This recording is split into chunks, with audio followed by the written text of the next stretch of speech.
have a dream that one day this nation will rise up and live out the true meaning of its creed. We hold these truths to be self-evident, that all men are created equal.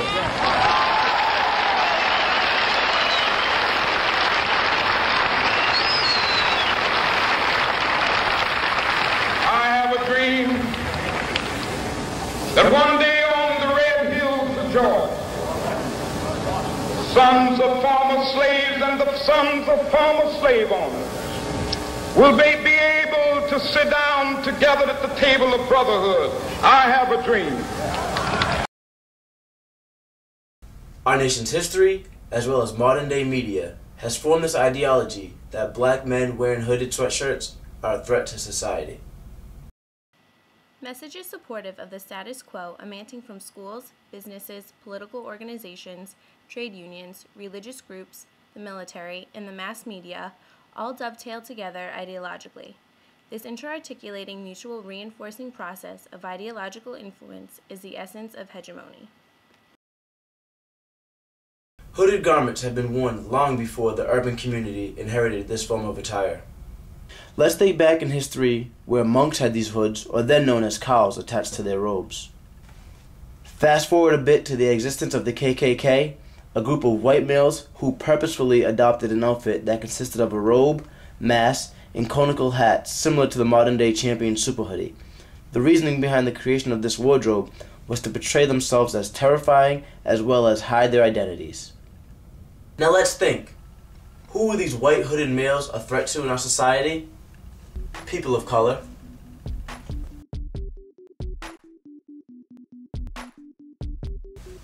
Now let's look at the culture we live in today. We live in an era where a young black male is seen as a threat to society simply because he chooses to wear a sweatshirt with a hood, the same type of hood that the monks, as well as the KKK, once wore.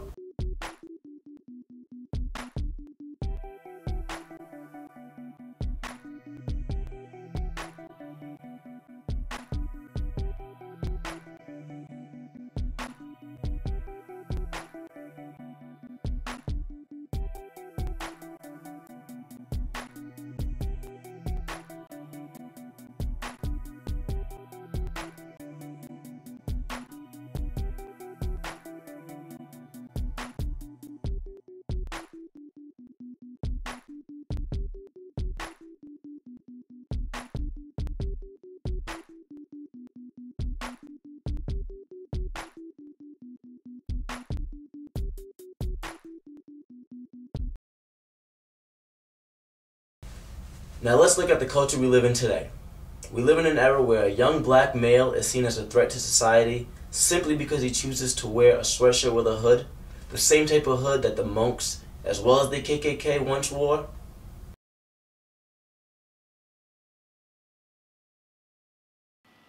In modern societies, the different media are especially important sites for the production, reproduction, and transformation of ideologies. But who exactly is to blame for this stereotype? Well, nowadays, it seems as though the media plays a huge role in the ways in which we portray a young black male. We often see black males in movies as gangsters, thieves, or drug dealers, and as you can see from this clip of 50 Cent's Get Rich or Die Trying, they all have hoodies on.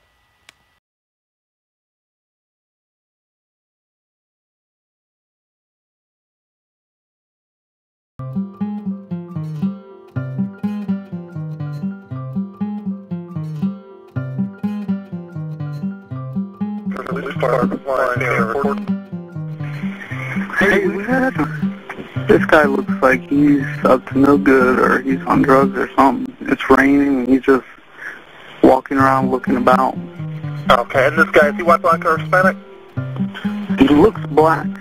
Did you see what he was wearing?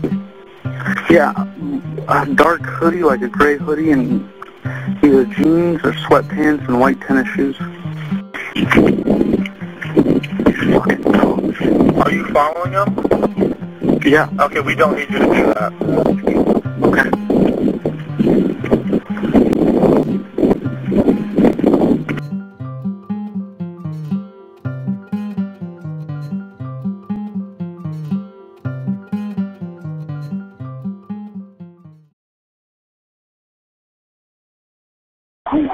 911, do you need police, fire, medical? Maybe both. I'm not sure. There's just someone screaming outside. So you think he's yelling help? Yes. All right, what is your phone number?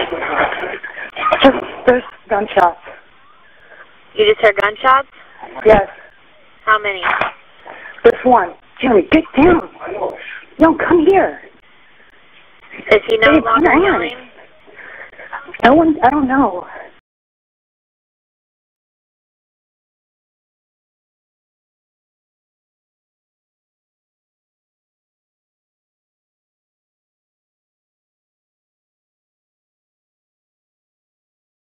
However, should the color of someone's skin and the clothes they choose to wear make them more susceptible to be a victim to a hate crime?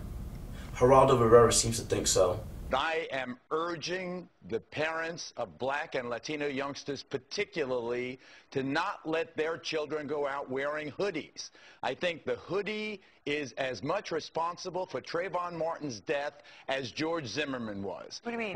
When you see a kid walking, Juliet, when you see a kid walking down the street, particularly a dark-skinned kid like my son Cruz, who I constantly yelled at when he was going out wearing a damn hoodie or those pants around his ankles, take that hood off. People look at you and they what's the instant identification? What's the instant association? It's those crime scene surveillance tapes. Every time you see someone sticking up a 7-Eleven, the kid's wearing a hoodie. Every time you see a mugging on a surveillance camera or they get the old lady in the alcove, it's a kid wearing a hoodie. You have to recognize that this whole stylizing yourself as a gangster, you're going to be a gangster wannabe, well, people are going to perceive you as a menace.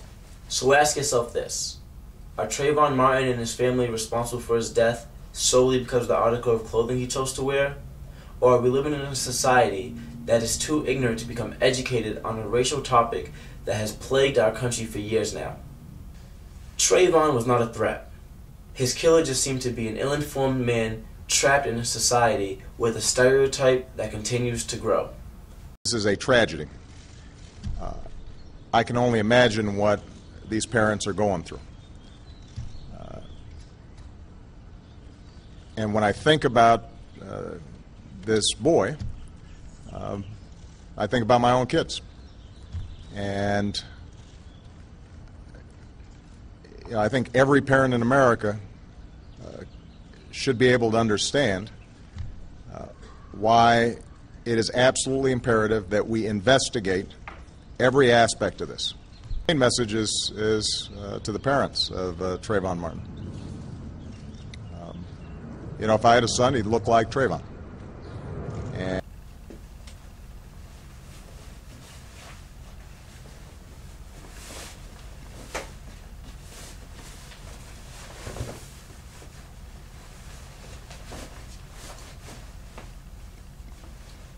I look like Trayvon. Am I a threat?